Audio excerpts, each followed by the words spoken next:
Welcome to Is It Wrong to Watch So Much Anime with Jason and John, as we give you a quick 15 to 20 minutes of inside opinion and updates about the world of anime as we see it. This program is brought to you by the Parker Williams Branch, a Harris County Public Library. Let's go over the rules. This is a planned topics podcast. We will try and stick to the topic at hand and not have too many tangents.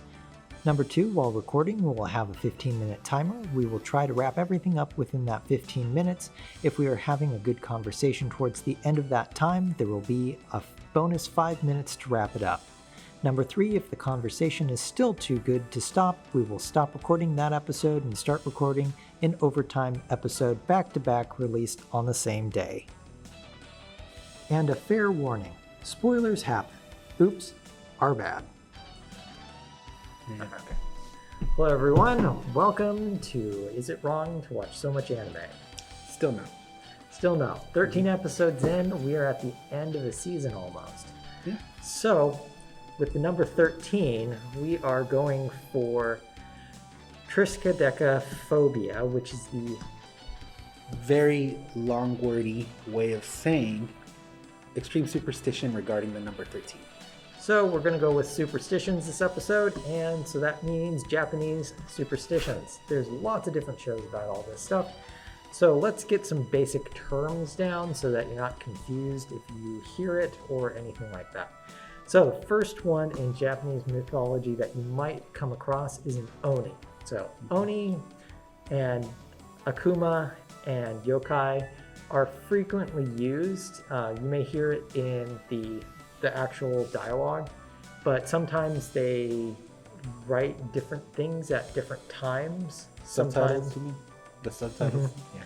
So if they say Oni, they typically mean a giant that's wearing a loincloth that has a club. If they say Akuma, or Akuma, they usually mean a demon. So like a demon lord, demon this, that, or the other. So while one is a giant that doesn't have very much intelligence, a demon is more, I guess, intelligent. And this is, television. So they don't always follow these to the letter. Mm-hmm. They take their liberties. So like ReZero, the twins are Oni, but they're not walking around in loincloths with a club. Exactly. So it varies from show to show. But they do have large weapons that they do use. That they do murder stuff with. Exactly. So then there's yokai.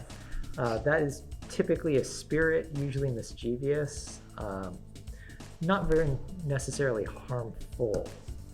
Then kitsune, which are fox spirits. So like the nine-tailed fox is technically a kitsune, but like on a demon lord level. The only reason I know kitsune means fox is because of Persona 5.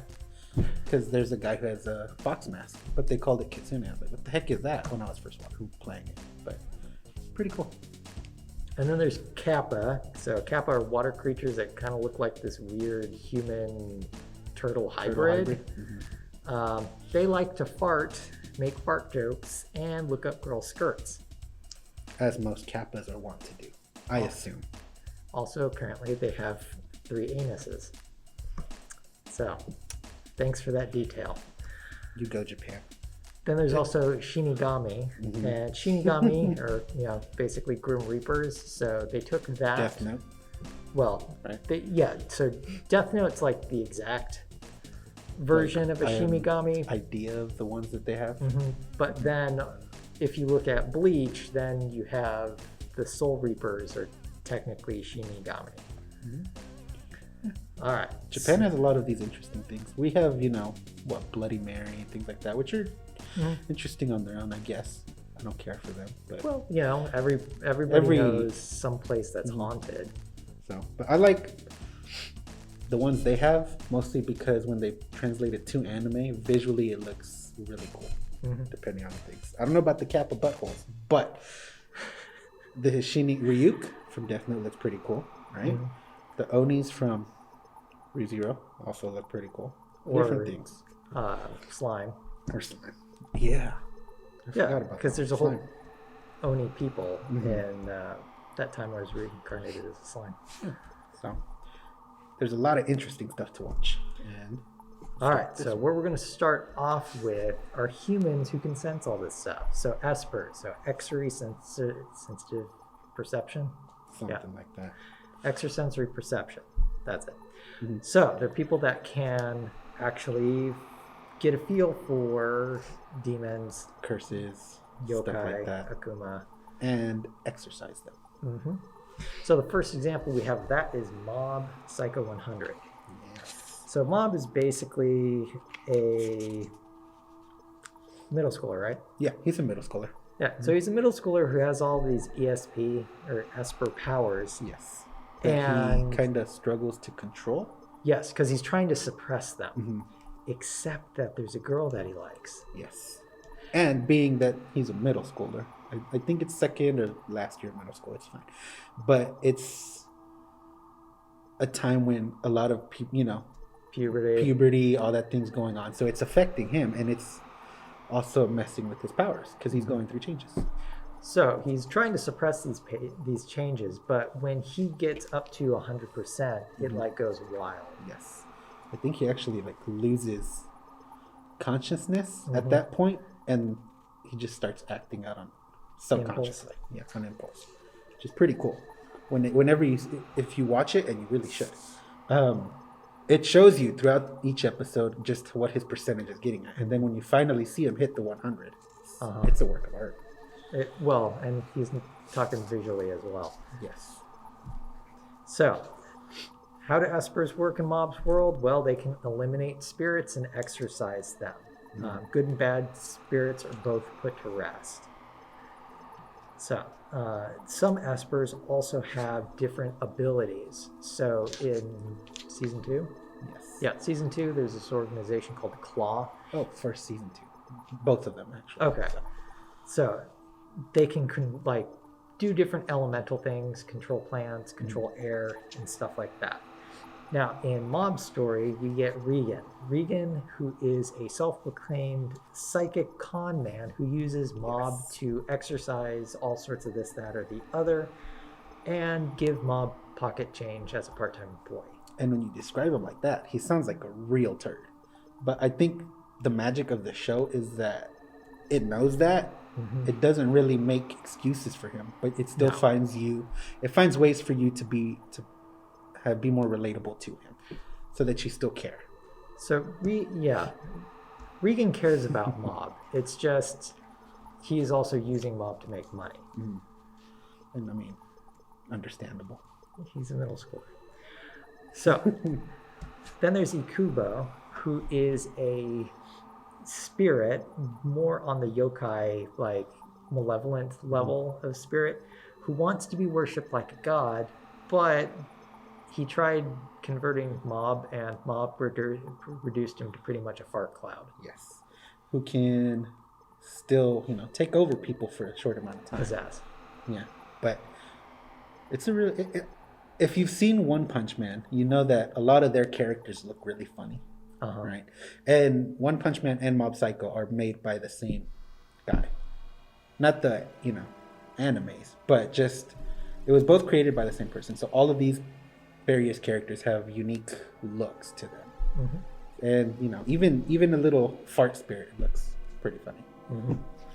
So then there's a ton of other ESPers. So there's Ritsu, which is Mob's brother. There's Teriku, who goes to a different school. They're all the club operatives, and they all go through and try and find different spirits to exercise, and or take over the world using their powers and stuff like that.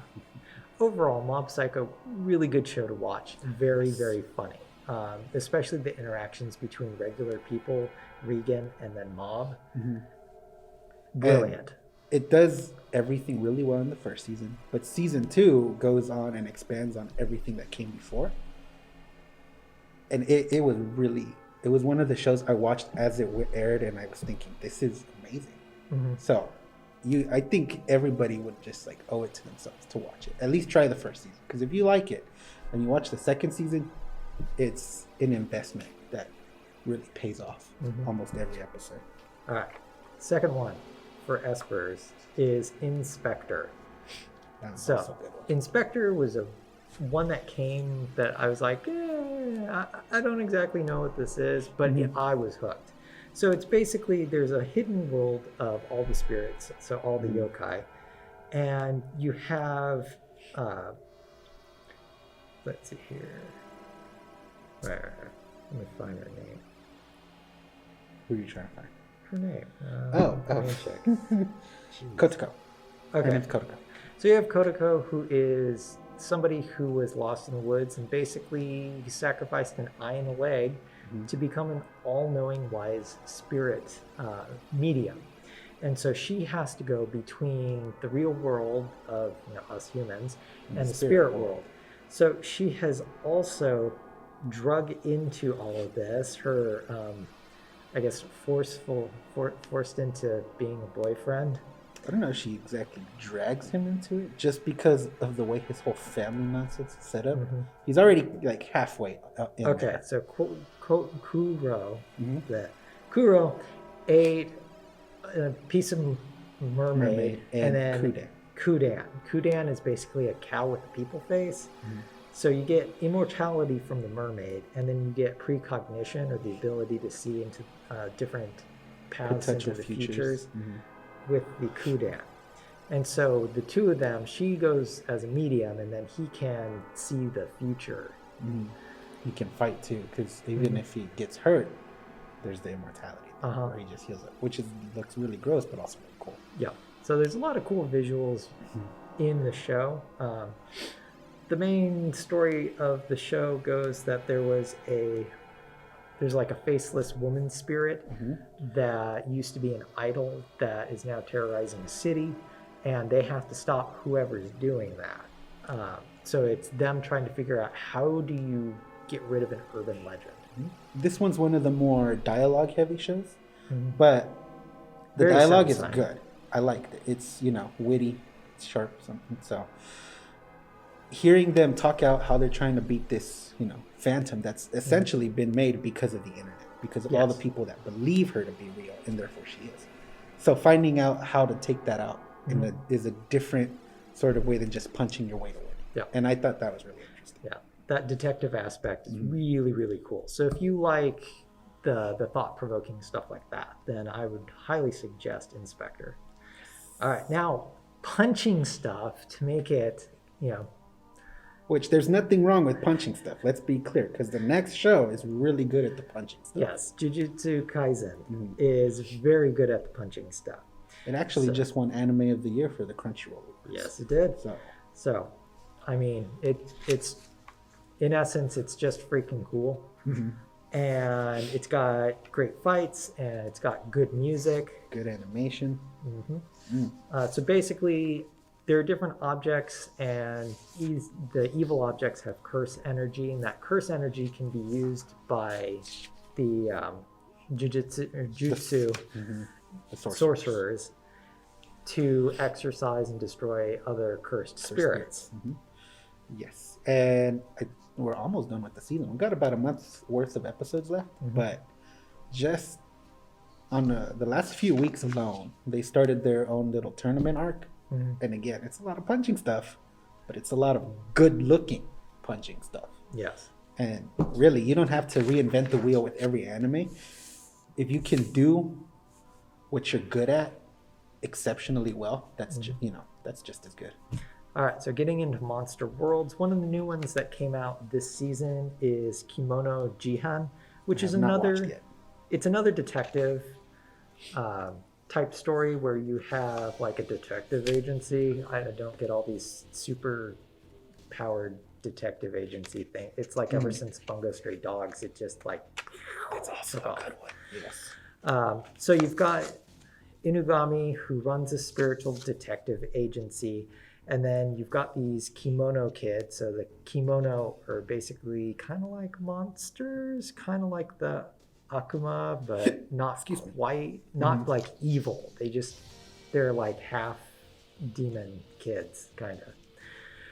So they all go out as investigators, and then like the main mystery right now is one of the kids, Kai Bane, has this thing called a life stone, and it stops him from like morphing into like a true monster, which you see in the first episode.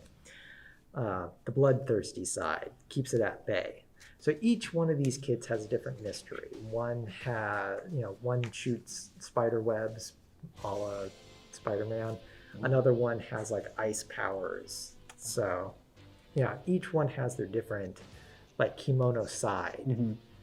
And you're trying to figure out the backstories, where their parents are, how they came to this detective agency. So it's pretty good. I'll keep watching it till the end of the season. Cool. Now, the second Monster World is the Academy Award-winning film Spirited Away. So I also have not watched this one. Basically, a girl and her family go to an abandoned amusement park, and it turns out that it's like a hotel resort for spirits. Well, her parents eat the food at dawn, that whole magic hour thing that is part of mythology in Japan. Mm-hmm. So basically, because they ate the spirit food, they became food for the spirit. So they morph into pigs. And so then the little girl has to basically find a way to survive in this spirit world and rescue her parents. So there's a lot of whimsy, a lot of interesting interactions with spirit creatures. She learns the importance of both being herself and also being part of a family. One of the interesting things in here are what are called shikigami. Mm-hmm. So shikigami are soulless spirits that are brought into the world only to do someone's bidding. And they're usually manifested as paper objects. So this comes up every so often in any of these spiritual, ghosty type anime. Mm-hmm. So yeah, definitely would say it's worth the sitting down and actually watching the movie. I mean, it's Studio Ghibli, right? So yes. Their track record is almost 100% with their movies. Yeah, well, and it won an Oscar. Yeah. So it beat out Disney one year. Oh. That's pretty hard to do in the US. Mm-hmm. All right. That one's all you. Oof. Okay. So, is this the last one? Huh? Close. We're getting close to the end. The next one is a show called Bakemonogatari. It's the first series. It's the first show in a series of mini shows that comprise this whole series, which is the Monogatari series. Bakemonogatari, Koyomi Araragi, a third-year high school student, manages to survive a vampire attack with the help of Meme Oshino. And you do spell that like the word meme. I laugh at it every time I see his name. But Meme Oshino is a strange man residing in an abandoned building. Though being saved from vampirism and now human once again, several side effects such as superhuman healing abilities and enhanced vision still remain. Regardless, Araragi tries to live the life of a normal student with the help of his friend and class president Tsubasa Hanakawa. So, the start of Bakemonogatari, he catches this falling girl who's falling a few flights of, from a few flights of stairs because she slipped. And when he catches her, he notices that she's quite literally weightless. She weighs nothing, right? So, upon discovering this, and despite the girl saying she doesn't want his help, forget about this, or I will staple, you in your mouth and do other vicious fighting things to you. He goes ahead and tries to help her. And so that covers up basically the first arc. So the way this ties into our ESPer's things is every character that Araragi comes across is someone that needs help. If you've watched something like Rascal Doesn't Dream of Bunny Girl Senpai, mm-hmm. They're a little similar in that sense, that every person he comes across, he ends up helping is, someone that's got some kind of malady or spiritual being that's doing something to them, right? They go about the stories in different ways. So it's a different watch to say, you get something different out of Bakemonogatari than you do out of Rascal. But for example, with Senjo Gahara, the first girl, she found a crab and she wished to have all her weight taken from her. She didn't mean this literally like her weight. She meant all the things that from her past that were weighing down on her and causing her, a bunch of grief. So it's a monkey's paw situation. Mm-hmm. A lot of the show is like that. There's an actual monkey's paw type power for one of the other characters. But Araragi goes out of his way to help these people. Not, usually not for any other reason than They're just in trouble and they need help. So a lot of the excitement I get out of watching shows like this is the characters, and I can tell you like what almost every single girl is like a best girl.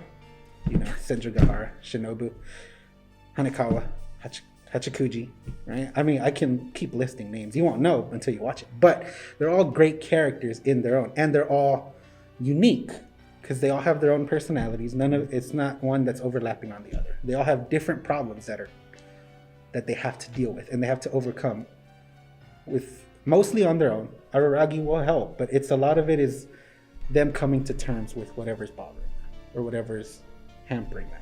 And I just think that's a really interesting take. And there's a bunch of episodes. So if you get into it, you might have to Google the watch order because there's so many things, and which I did. They're not very well listed on how you were supposed to watch them because like Mono, Bake, Nisei, and I think Neko would be the first season overall, and that's already like three different shows. Yeah, so, and it all sounds different. And Kizu, but those are a set of movies. But you can find almost all of these on Funimation and Crunchyroll, I think, which is really cool because for a while there, they weren't anywhere you could watch everything, legally. But Funimation actually got a bunch of access to a lot of the stuff, even some of the OVAs, which are usually harder to get. So that's pretty cool.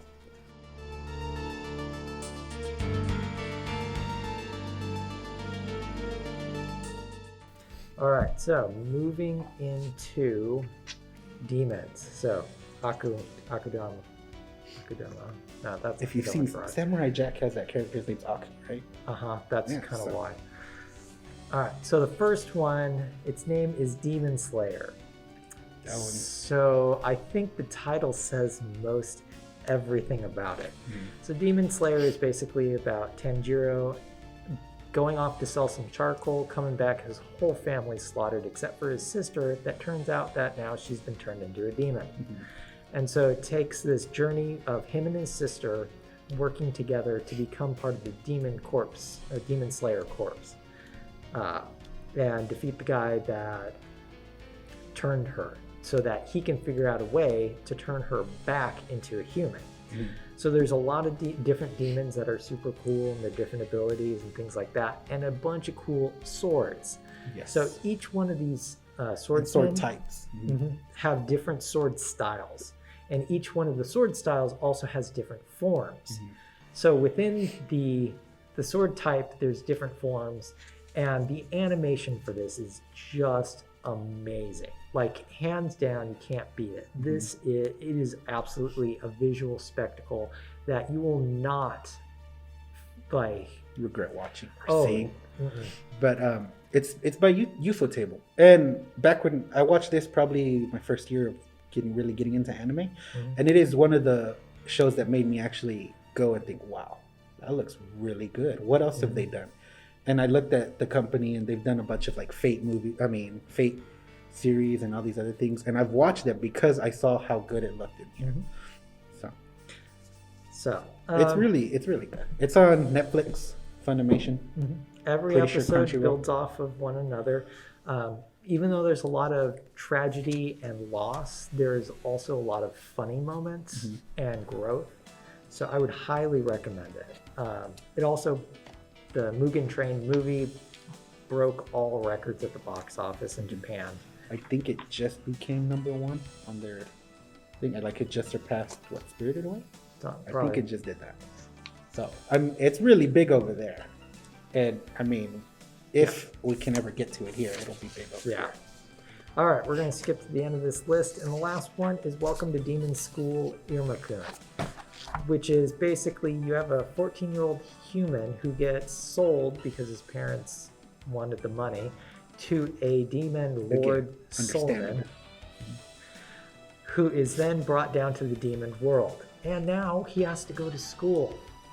So it's a very funny show on how like a regular human interacts with demons at a demon school, and how it's just weird and wacky, There's a lot of comedy in it. Just from that first episode alone, when he's being sold off and he sees the demon grandpa and he's kind of freaking out, and then it turns out, no, this is like an old guy that's gonna dote on you forever. That was really funny. That was a really good rug pull almost, because I went in there with no with nothing beforehand. I kind of just watched it on the whim, and then I was like, this is pretty good. And then there is one demon who actually has figured out that he probably is a human. Her name is Ameri, and the only reason why she has figured this out is because he can read Japanese, because she has him reading a bunch of shoujo manga? Yeah, romance manga to him. And she's on the edge of her seat. Yes. Tokidoki. Exactly. All the things that she gets while he's reading it to her, she starts incorporating it into like, is this what that heart bump is? Is this first love? Stuff like that. And that was really fun. Yeah. So, fantastic show. Yes. Season 2 is coming out this year too. So, another thing to actually watch. Yep. So, that's all we got this time for our episode. Triskaidekaphobia episode. Yep. Again, that's a really long word. So, just superstition against number 13. So, thank you for joining us. As always, I'm John. He's Jason. We'll see you next time for... next time, the Makoto Shinkai deep dive. Yes. So, if you are into Your Name, if you're into Weathering with you or 5 centimeters per second. Yep, we're going to do a deep dive into that. Those are really good movies. I look forward to that one. All right. See you later.